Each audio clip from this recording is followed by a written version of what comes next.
एक इंटरव्यू हम आपका देख रहे थे, आपने कहा कि और जिसको हमने देखा भी अभी अब दिल्ली से हम यहाँ आए हैं तो, कि जहाज़ का टिकट दिल्ली से पटना का महँगा है, लेकिन बुलेट ट्रेन आ रही है मुंबई से अहमदाबाद। तो आपकी उसमें ये शिकायत थी, तो क्या आपको लगता है कि इतने केंद्रीय मंत्री देने के बावजूद, इतना हाई वोल्टेज पॉलिटिक्स होने के बावजूद बिहार को उसका ड्यू नहीं मिला, जब कितने गठबंधन रहे सेंटर में जिसका क्या हिस्सा है, वो किस कॉन्टेक्स्ट में मैंने कहा था। हुँ। कई लोग कहते हैं कि बुलेट ट्रेन वहां बनेगा जहां पेमेंट की फिजिबिलिटी होगी।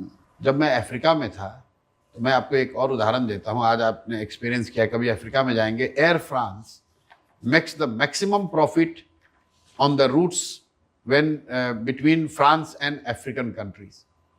सब सहारन कंट्री और पेरिस के बीच में जो फ्लाइट चलती है उस पर सबसे ज्यादा पैसा एयर फ्रांस कमाता है, क्योंकि सप्लाई पूरा उनके हाथ में है।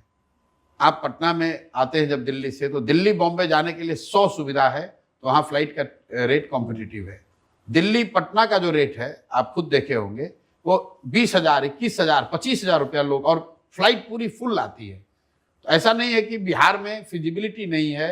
लोग कहते हैं भाई यहाँ किसी पत्रकार ने मुझे सवाल पूछा था कि बुलेट ट्रेन यहाँ बनेगा तो यहाँ पैसा ही नहीं लोग दे पाएंगे।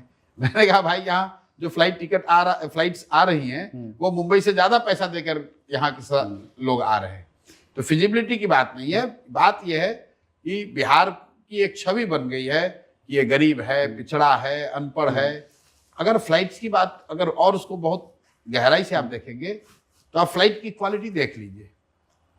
मैं तो कई बार कहता हूं कि जो सबसे पुराना रैक होगा राजधानी का वो पटना दिल्ली में चलेगा, और जो सबसे नया रैक होगा वो पटना मुंबई में, वो दिल्ली मुंबई वाले में लगेगा।